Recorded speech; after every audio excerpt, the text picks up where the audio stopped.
Pas hapjes si bazë ajrore që shërben si qendër taktike për NATO në marsin e 2024-s, baza ushtarake në Kuçov do të pësojë të tjera investime. Operatori blerjeve të përqendruara ka shpallur garën për përmirësimin e infrastrukturës, veçanërisht në hangarin e bazës. Fondi limiti për llogaritur është 10.985.000 lekë.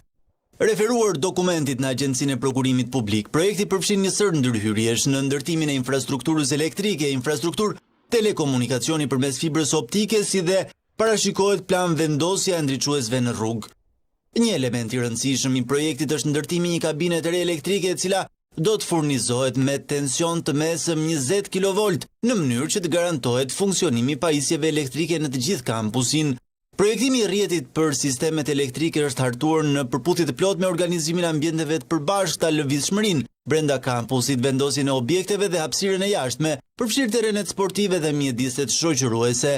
Ky projekt pritet të modernizojë ndjeshëm infrastrukturën ajrore në Kuçov, duke përafruar atë me standardet bashkëkohore në siguri dhe teknologji. Sipas dokumentit, parashikohet gjithashtu që të krijohet rrjet i jashtëm i furnizimit me ujë, i cili do të kryhet përmes tubacionit kryesor ekzistues të bashkisë Dimal.